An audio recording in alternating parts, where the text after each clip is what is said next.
Bendito seja o teu nome, ó Deus. Te agradecemos por tua fidelidade. Sabemos que o Senhor é Deus sobre nossas vidas. E nós queremos entregar os nossos corações nesse momento, para que eles se abram para escutar a tua palavra e fazer a tua vontade, Senhor. Nós sabemos que não é fácil, mas também sabemos que não é impossível andar nos seus passos, viver como o Senhor viveu. Então ministra, Senhor, os nossos corações. Ministra por meio da tua palavra. Sabemos que o homem não tem o poder de convencer ninguém a nada, mas cremos que a tua palavra, como dínamos, como a dinamite poderosa que ela é, ela com certeza causará um impacto nas nossas vidas. Nos ensina, Senhor, a observar os teus passos, a andar neles, porque o Senhor preparou e o Senhor tem um plano nas nossas vidas. E esse plano o Senhor não abre mão, que é transformar o nosso caráter, o nosso ser, conforme a imagem do teu Filho. Por isso é que nós oramos a Ti, ó Deus, em nome de Jesus. Amém. Romanos capítulo 8, só para relembrar aí o nosso versículo-chave, os nossos versículos-chave. Romanos capítulo 8.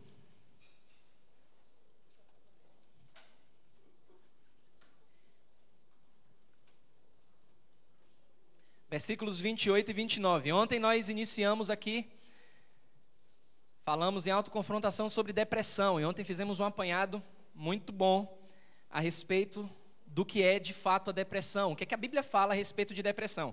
Semana que vem nós vamos entrar no material que foi distribuído. Então, se você não esteve aqui ontem e gostaria de participar, ainda tem tempo. Muitas dúvidas foram esclarecidas, foram tiradas ontem e também esclarecidas a respeito desse assunto que muitos não sabem tratar e nem lidar. Não sabem se é doença, até que ponto é doença, até que ponto é pecado.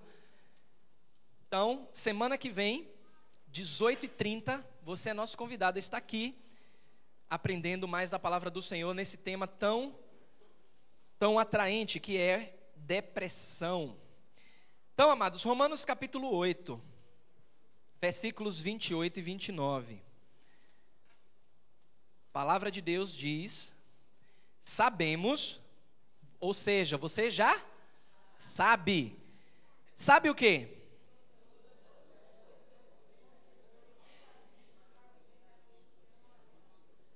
Você ama a Deus?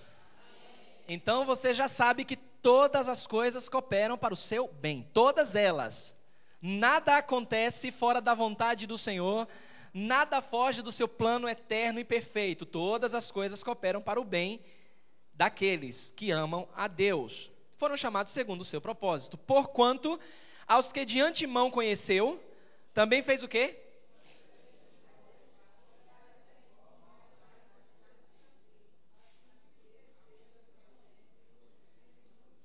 Pronto, está aí o plano de Deus para a sua vida. Ser conforme a imagem de Jesus. Ele é o modelo e você tem que seguir esse modelo.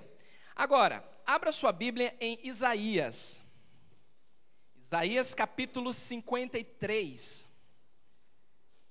Livro escrito mais ou menos 750 anos antes de Cristo. É um livro riquíssimo. Alguns teólogos chegam a admitir que é a Bíblia dentro da Bíblia. Tem 66 livros, fala do passado, presente, futuro e principalmente da vida do nosso Senhor e Salvador Jesus Cristo. Isaías capítulo 53.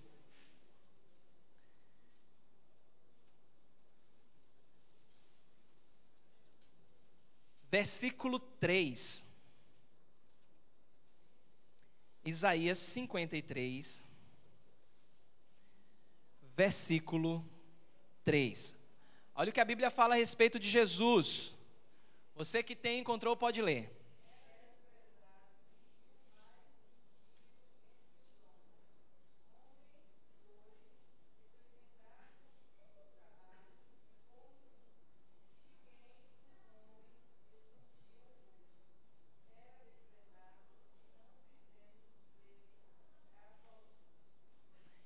Jesus, descrito como homem de dores, sabia o que era sofrer. Nós não sabemos o que é sofrer. Achamos que sabemos, mas não sabemos quando olhamos para a vida de Jesus. Ele sabia o que era o sofrimento, mas nós não. E Jesus sabia disso, pelo menos ao longo dos seus 33 anos como homem aqui na terra. Deus, homem. Ele sabia disso. Ele sofreu desde o primeiro dia de vida, quando ele encarnou, quando ele saiu do ventre da sua mãe Maria. Ele já experimentou de cara o sofrimento. O sofrimento no corpo. Aquilo que é eterno, de repente, se torna limitado. Nasce como um bebê, limitado a falar, limitado a andar. Imagine a dor na essência divina do nosso Senhor, num corpo de um bebê. Então Jesus experimentou a dor no primeiro dia que ele respirou de fato esse oxigênio terreno. E muitas vezes falamos: como eu estou sofrendo. O nosso sofrimento, em alguns momentos, ele é passageiro, de acordo com as nossas limitações e a condição que o mundo pecaminoso oferece para nós. Mas estamos falando de um ser eterno, santo, que vivia na glória, experimentar esse sofrimento no próprio corpo. Além dessa dor física, nós falamos aqui na semana passada, a dor da rejeição. Imagine um pai, ele espera tanto pelo filho, a mãe espera tanto pelo filho, e de repente o filho olha e diz assim: não quero mais você como meu pai, não quero mais você como a minha mãe. Imagine a dor para aquele pai e para aquela mãe que gerou, que esperou tanto por aquela criança. Estava vendo um programa essa semana aí, num canal, nem sei pronunciar o nome desse canal aí, a filha dizendo assim: eu não quero mais ela como minha mãe, não gosto mais dela como minha mãe, porque ela não gosta de mim. E a filha, no máximo 16 anos, drogada, fumando e desprezando a mãe. Aí eu via nos olhos daquela mãe a dor da rejeição. Mas e o nosso Senhor? A Bíblia fala que ele era desprezado e o mais rejeitado entre os homens, homem de dores e que sabe o que é padecer. Nós não sabemos o que é padecer, mas Jesus sabe o que é padecer. Aí o escritor aos Hebreus diz assim: nós não temos um sumo sacerdote que não possa se compadecer de nós. Antes, em tudo, ele foi tentado à nossa semelhança. Jesus passou por tudo o que nós passamos para poder se compadecer de cada um de nós. E aí surgiu uma pergunta, alguém disse: Jesus experimentou depressão? Você vai tirar suas conclusões hoje. Porque eu sei de uma coisa, a Bíblia fala que em tudo ele foi tentado à minha semelhança. Ele padeceu tudo que eu padeço, tudo que você padece, ele padeceu. Por isso é que ele se compadece com você, ele sente a sua dor. Lá em João capítulo 1, versículo 1, na verdade versículo 11, capítulo 1, versículo 11.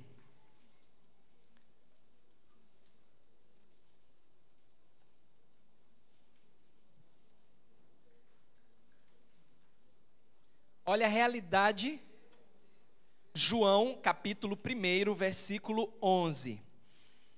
Olha a realidade de desprezo que o nosso Senhor encarou.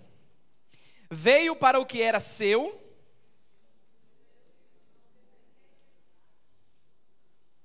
rejeição. Eu fico imaginando Jesus dizendo: eu estou aqui, eu vim por você. Você é meu. E aquele que era de Jesus dizendo: sai, não quero conta. Você pode falar o que for, não quero conta. A rejeição aberta, de maneira clara. Só que Jesus não desistia da caminhada dele, ele fez discípulos, ele aproximou um grupo de discípulos, seguidores, e ainda assim os seus discípulos, os seus seguidores, muitos deles, olha o que fizeram. João 6, Avance para o capítulo 6.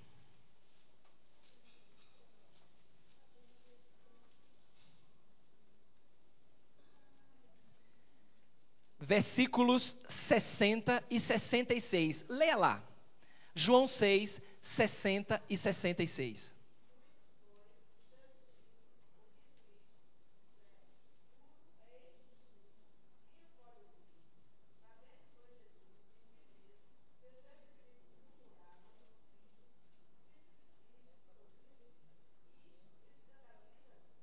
Agora, olha o 66.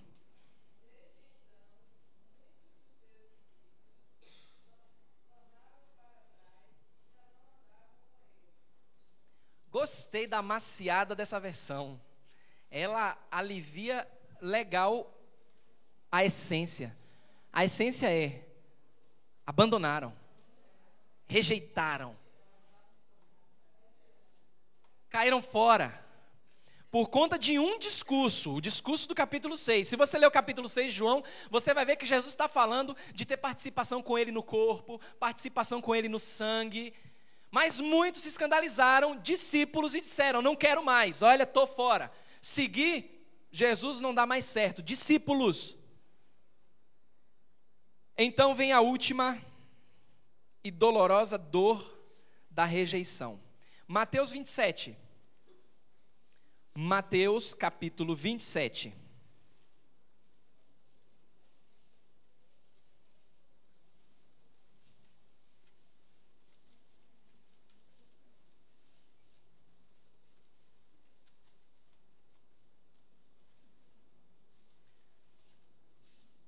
Leia, por favor, o versículo 46.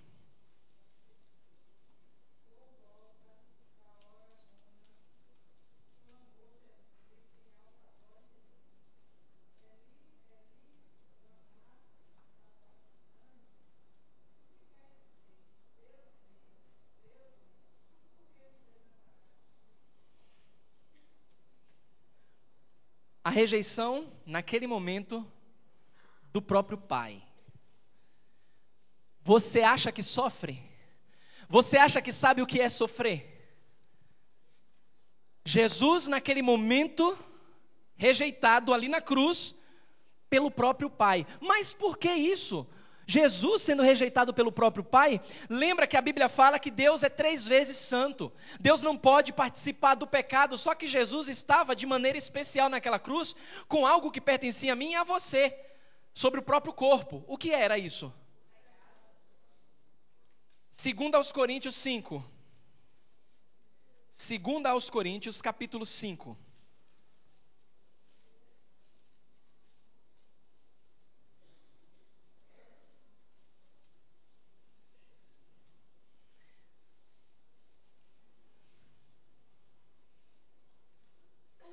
Versículo 21. Leia como se essa carta fosse escrita para você.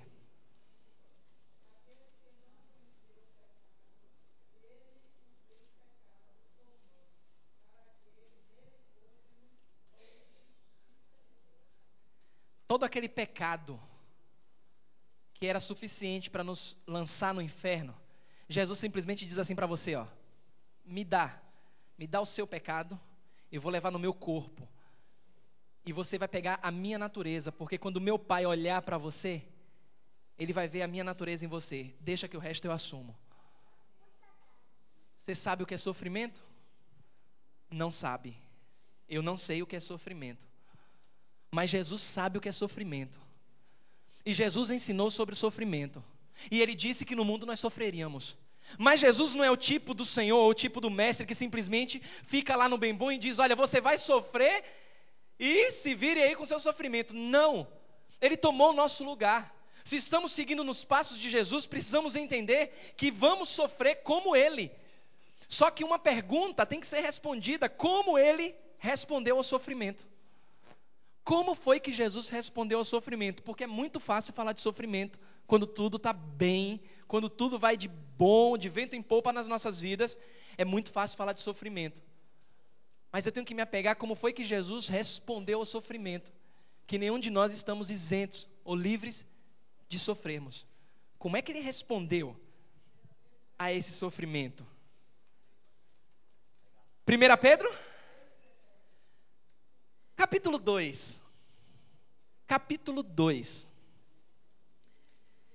Porque se eu começo a entender o sofrimento na perspectiva bíblica, e eu começo a olhar para Jesus como ele respondeu, e isso vai revolucionar a minha maneira de encarar o cristianismo e a sua maneira de encarar o cristianismo. Porque você está trilhando nos caminhos de Cristo e você olha como o seu Senhor, como o nosso Senhor respondeu a esse sofrimento, nós poderemos responder da mesma maneira. Alguém disse assim, ó, aquela pessoa que diz que está sofrendo, e na verdade está sofrendo, ela diz que não sente nada, não chora, não sente dor, não é possível, ela recebeu algum anestésico espiritual. Tem uma ideia aí de que crente quando sofre não sente nada, por conta desse anestésico espiritual. Cuidado com isso, sofrimento causa dor, e muita dor, seja você crente ou não. O problema está como responder a esse sofrimento, porque Pedro, ele escreve para os cristãos que estavam passando por esse sofrimento e muita dor. E que tipo de esperança o Espírito Santo concedeu àqueles cristãos que estavam naquele momento de muita dor. 1 Pedro capítulo 2, a partir do versículo 19, diz assim, ó, do 19, nós vamos ler até o 23, diz assim, ó, porque isto é o quê? Grato, ou seja, é agradável. O que é agradável? Que alguém suporte tristeza, sofrendo de que forma? Mas suporte por motivo do quê? Pois que glória há se pecando e sendo esbofeteados, por isso suportais com paciência. Deixa eu parar aqui, tem muita gente que diz assim, abre a boca para dizer assim, ó, pastor, eu estou no sofrimento, ore pela minha vida porque eu estou num deserto, mas eu estou passando pela prova dando glória a Deus. Aí você diz assim, a primeira impressão que vem no pensamento, vou orar sim, Deus vai te tirar desse deserto. Mas a pergunta que não quer calar, o que foi que te levou para esse deserto? Quem te levou? Pastor, o senhor não sabe, eu achei que eu podia pagar um imóvel, contrair uma dívida e agora estou num deserto. Não planejou? Não, mas eu estou passando pela prova, dando glória, Deus vai me tirar dessa. Eu fiz um voto de fé, dei entrada no meu apartamento, no meu carro, e Deus vai me tirar dessa. Vai? Será que Ele vai te tirar dessa? A Bíblia fala lá em Lucas, qual é o homem que vai para a guerra e antes não senta, não planeja com seus soldados para ver se pode ir? Aquele que pretende construir, não se assenta, vê se vai dar tudo certo, para que não venha outro e diga, não é aquele que começou e não terminou? Então eu digo, olha meu irmão, segure sua onda no seu deserto, viu? Porque agora só a graça de Deus, viu? Mas eu estou sofrendo, não, vamos chorar junto aí, mas você sabe a besteira que você fez, mas foi uma tremenda besteira. Foi, mas era um passo de fé. Não, isso não é passo de fé não, isso é irresponsabilidade. A Bíblia fala que glória tem isso. Se eu peco e sofro com paciência, a glória está em você fazer tudo, andar nos passos de Jesus, pisar nas suas pegadas e deserto. E você fazer o quê? Suportar, resistir. A glória está aí. A glória está aí, porque Jesus fez isso. E Ele nos ensina a fazer a mesma coisa. Então ele continua, Pedro continua. Olha só, ainda diz mais. Sois igualmente afligidos, suportais com paciência. Isso é o quê? Versículo 20. Grato a Deus, porquanto, agora é que vem a bomba bíblica nas nossas vidas. Porquanto, leia aí. Para quê? Foste chamados para quê? Para sofrer. De que maneira? Não, foi chamado para sofrer de que maneira? Justa? Injusta. Eu e você fomos chamados para sofrermos de maneira injusta. Vá ver aí alguém que prega isso aí. Alguém que ensina que você foi chamado para sofrer injustamente. É isso que é grato a Deus. Fomos chamados para sofrer injustamente. E isso responde muitas perguntas. Pastor, meu Deus, por que eu oro? e continuo nesse sofrimento? Por que eu medito na palavra e continuo nesse sofrimento? Porque você foi chamado para sofrer injustamente, e isso é grato a Deus. Mas há uma esperança, você pode suportar isso. Não veio tentação além das suas forças, você pode suportar. Por que podemos suportar? Porque Jesus suportou, nos deu o exemplo. Ele está no controle de tudo. Aí ele diz assim, porque para isso mesmo, versículo 21, fostes chamados, pois que também Cristo fez o quê? Mas não sofreu de qualquer forma. Qual era o objetivo? Opa, isso dói. Ele sofreu e disse assim, cada passo, cada pegada que você colocar o seu pé em cima de sofrimento, vai ser da mesma maneira. Está disposto? Não tem pegadas das bonanças que Jesus deixou e pegadas dos sofrimentos, para que você opte, não, eu vou seguir as pegadas das bonanças. Não, Deus deixou uma trilha, Deus deixou os passos para serem seguidos, e os passos foram passos de sofrimentos. Eu tenho que aprender a sofrer como Jesus sofreu. Irmãos, o nosso sofrimento, eu estou falando de Bahia, de Salvador, de Vale dos Lagos, não dá nem para se comparar com pessoas que estão perto da gente. Não pode nem ser comparados esses sofrimentos. E muitas vezes reclamamos, não aceitamos o sofrimento, porque achamos que Deus não está no controle, que está tudo acontecendo pelo acaso. Tem nada do acaso na sua vida, na minha vida. Está lá os passos, deixou exemplo para seguir os seus passos. E diz mais, o qual não cometeu pecado, nem o quê? Dolo algum se achou onde? Na sua boca. Um dos exemplos de sofrer injustamente, ele diz assim, pois ele, Jesus, quando ultrajado, quando humilhado, o que era que ele fazia? Não revidava com ultraje. Quando maltratado, o que é que diz aí? Não fazia ameaças, mas o que era que ele fazia?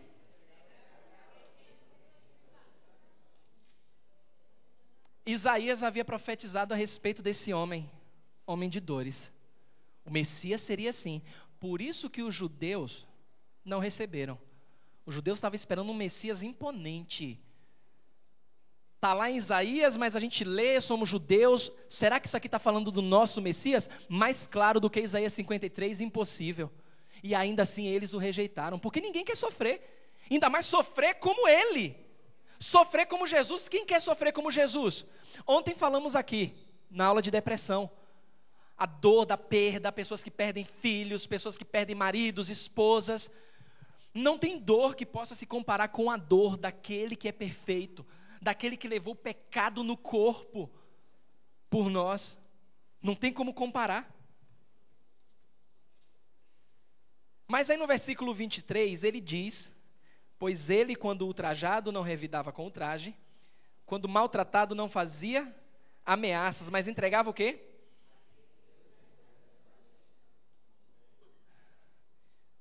Pense você que luta para levar uma vida de honestidade, uma vida de simplicidade, uma vida de caráter. Aí de repente alguém passa, não sabe nada da sua vida, nada da sua história. Aí alguém passa, nem pergunta como você está e simplesmente diz assim, você é um mentiroso, você é um covarde, você é um glutão, você é um blasfemador, você é um endemoniado. Imagine como seu coração fica. Você que sempre zelou por um caráter. Agora imagine Jesus foi chamado de tudo isso. Chamaram ele de possesso, ele estava possesso porque ele expulsava demônio por Beelzebu, por demônios. Chamaram Jesus de mentiroso. Chamaram Jesus de agitador. Chamaram Jesus de glutão porque ele sentava na roda dos escarnecedores e comia com os cobradores de impostos. Imagine do que Jesus foi chamado, de como ele foi humilhado. E como se não bastasse, depois de toda uma vida de insulto, olha o que Marcos registra. Marcos capítulo 15. versículo 3. Olha o que encontramos em Marcos, capítulo 15, versículo 3.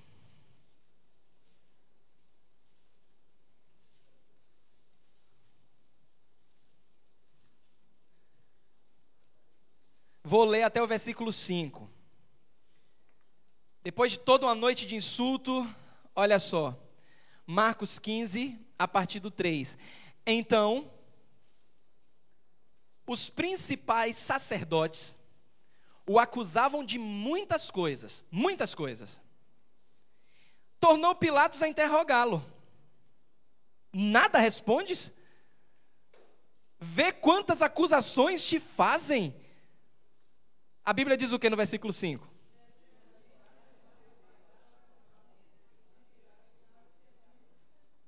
Não abriu a boca. Sendo acusado, blasfemaram dele, não abriu a boca. Causou admiração em Pilatos. Mas Pilatos não fez nada. Fez nada. Jesus então é preso. E você acha que o escárnio parou? Parou não. Ainda aí no capítulo 15. Olha o versículo 29.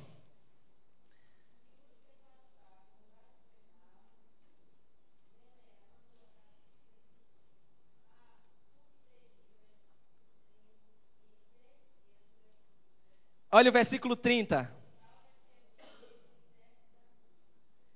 Aí a Bíblia diz no 31, de igual modo os principais sacerdotes, da mesma maneira, o principal dos sacerdotes e escribas, escarnecendo entre si, diziam, olha aí, ó, salvou os outros e a si mesmo não pode salvar. Desça agora da cruz o Cristo, o Rei de Israel, para que vejamos e creiamos.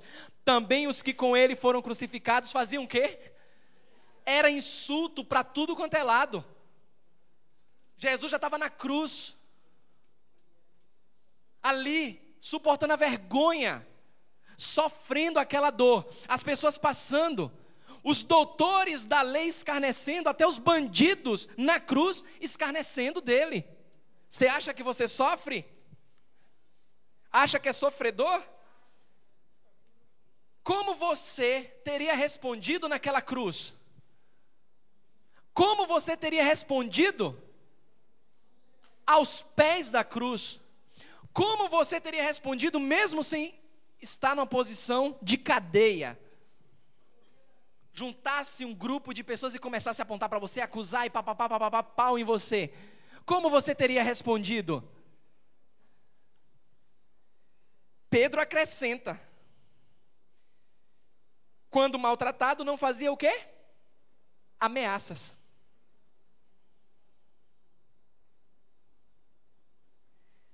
Mateus, ele é mais detalhista.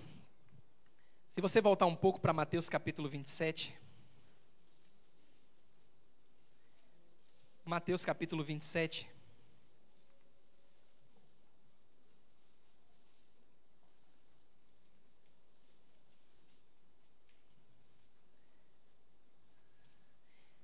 A partir do versículo 26, a Bíblia diz assim, ó.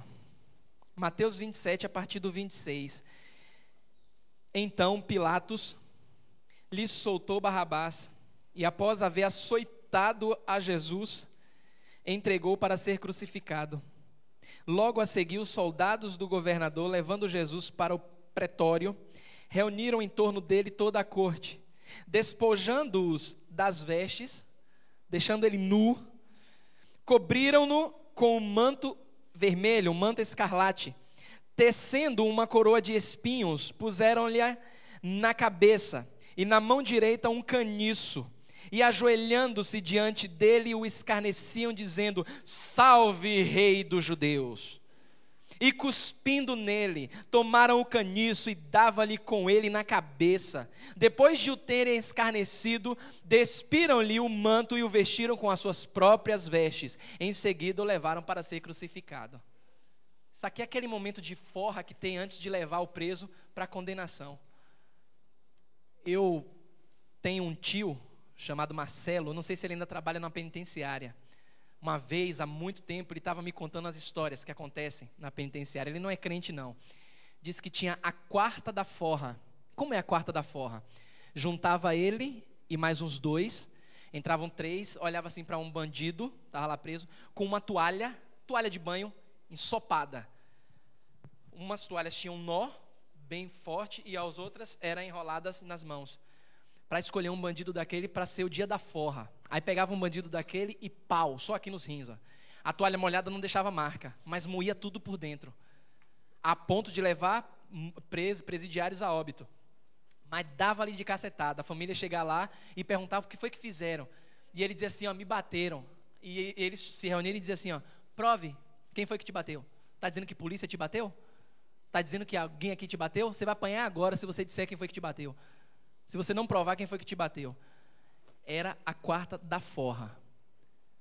Jesus passou pelo momento da forra. Saiu da presença de Pilatos, foi lá para aquele espaço reservado, tome-lhe cacetada, tome-lhe humilhação, depois tira de novo a roupa, bota as vestes e agora vai ser pendurado numa cruz. E ainda assim não abriu a boca. Você acha que você está seguindo a quem? A igreja? A pastor? Eu estou seguindo a Jesus. Eu estou seguindo a esse que sofreu e que me ensinou que o sofrimento na minha vida não é nada comparado ao dele. Não é nada. E olhe que a gente reclama. Olhe que a gente reclama. Mas fomos chamados para seguir o quê? Os passos de Jesus.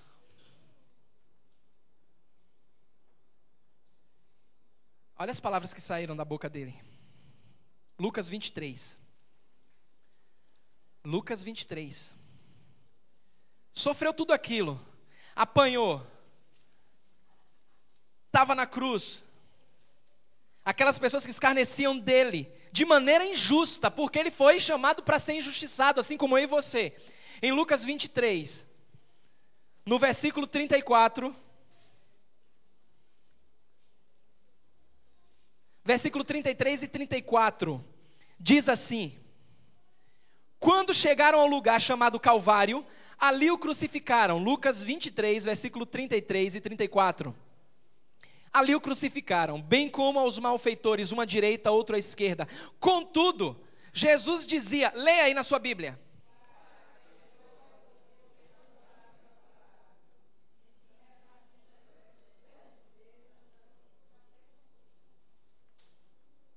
Você foi chamado para, no momento de injustiça, fazer a mesma coisa. A mesma coisa. É difícil? É difícil de entrar? Mas seguir Jesus é assim. Você foi chamado para ser injustiçado, para ser caluniado, para sofrer e não revidar. Dureza, né? Mas ser cristão é isso. Ser cristão é andar nos passos de Jesus. Porque se andar fora dos passos de Jesus, não, você não pode bater no peito e dizer eu sou um cristão. Você não é. Mas tudo isso porque ele se entregava àquele que julga retamente. Como é que Jesus responde ao sofrimento? Em fé. Muita fé. Estava falando hoje lá na classe. Estamos falando de apologética, defesa da fé. Os jovens de lá são bem ousados, no sentido bom da palavra. Eles escolheram um assunto que é dado em seminário. Eu gosto disso, gosto dessa audácia dos jovens. E nós estamos falando lá sobre apologética, defesa da fé. E aí a gente aprende na palavra de Deus que a fé é um dom de Deus. A fé para a salvação é um dom de Deus. Não vem de nós, é dom de Deus. Porque Ele é o autor e consumador da fé. Está lá em Hebreus, capítulo 12, versículo 2. Olhando firmemente para Jesus, o autor e consumador da fé. E ainda diz mais, o qual, em troca da alegria que lhe estava proposta, suportou a ignomínia, a vergonha, o desprezo, para nos dar a vida eterna. Ele sabia o que estava além daquele sofrimento. Como é que Jesus responde ao sofrimento? Com fé. Mas a fé, ela está atrelada a uma atitude bíblica. Como é que nós, olhando para Jesus, olhando para as Escrituras, podemos agir da mesma forma que Jesus? É só fazer como ele fez, de maneira simples. Não tenho vontade de ler a Bíblia, eu vou e leio. Não tenho vontade de ir para a igreja, eu vou para a igreja. Não deu vontade de orar hoje, eu vou e oro hoje. Não deu vontade de falar com aquele irmão que eu tenho um pé atrás, eu vou lá e falo com ele. Foi isso que Jesus fez. Foi isso que Jesus nos ensinou. Por isso que Pedro insiste, por isso também Cristo sofreu no nosso lugar, deixando o exemplo.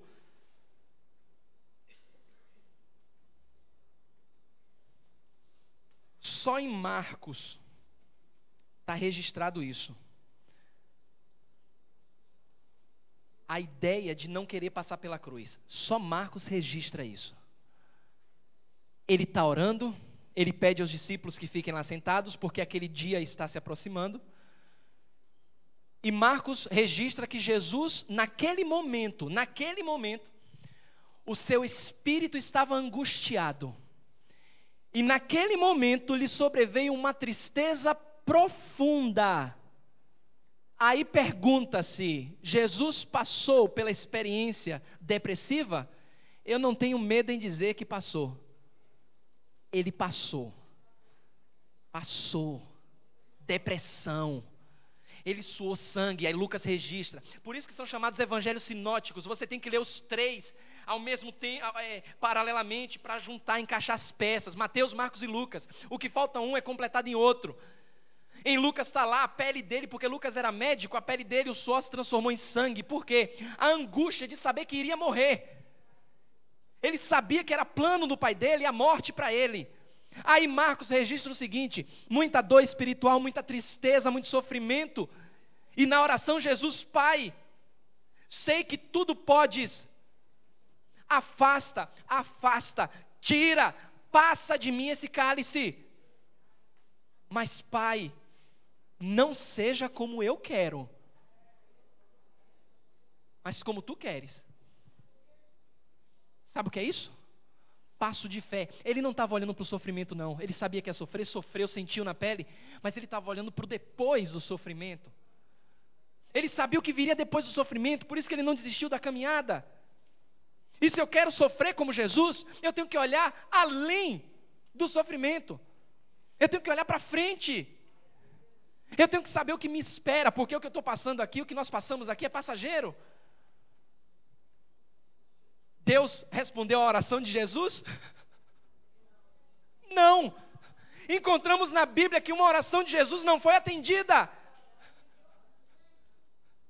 Não foi. Pai, eu quero, é o que eu quero, mas seja feito como tu queres. O que foi feito ali, o que Jesus ensinou? Que nós devemos orar de acordo com a nossa vontade?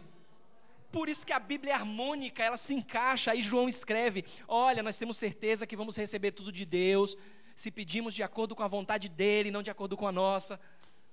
Nem Jesus fez a vontade dEle.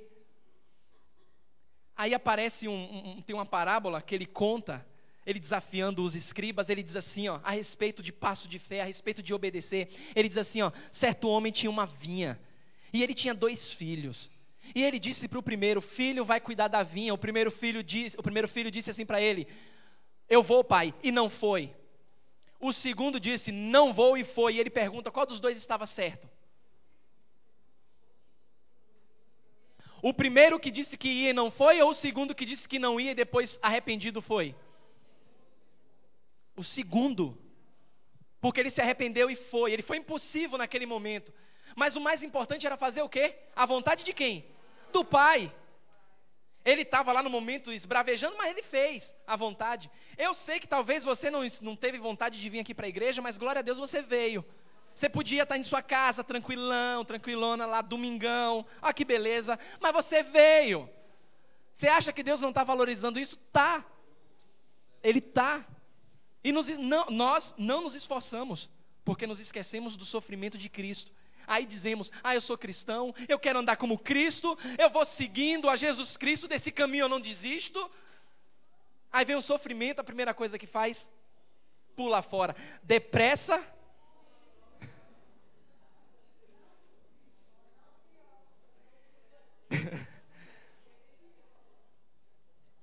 Uma lembrança aí de um sofrimento que eu passei, me veio aqui à cabeça.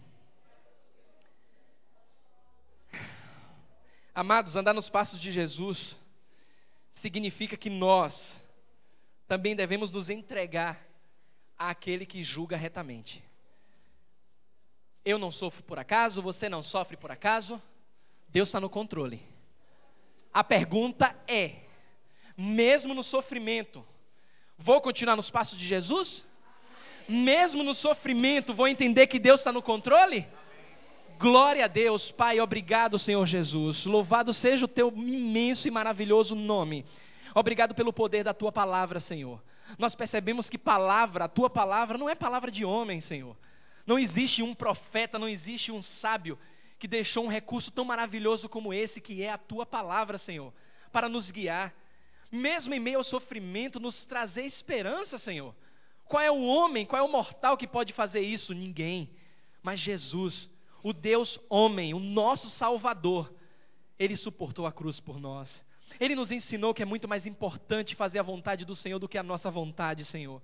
É muito mais importante esse passo de fé, Pai. Que muitas vezes, Senhor, o nosso pecado, as nossas dores nos prendem a continuar nos teus passos, Senhor. Mas tem misericórdia, Senhor, daquele que já pensou em desistir. Tem misericórdia, Senhor, e fortalece aquele que está sofrendo. Porque o sofrimento na vida do teu filho e da tua filha que está aqui nessa manhã, Senhor, não é obra do acaso. Mas nós sabemos que o Senhor está no controle. Mas nos ensina, Senhor, que em meio a esses passos de sofrimento, Senhor, venhamos responder de maneira bíblica, de maneira que agrade ao Senhor, assim como o Senhor fez, porque nós queremos entregar os nossos caminhos ao Senhor. Porque o Senhor é quem julga retamente, Senhor. O nosso juízo, a nossa percepção, ela é contaminada pelo pecado, Senhor. Mas os teus juízos são retos. Por isso é que nós te louvamos e podemos glorificar o teu nome mesmo sofrendo. Te agradecemos, Senhor, porque estás conosco todos os dias, caminhando lado a lado. Por isso é que nós oramos a ti, em nome de Jesus. Amém e amém.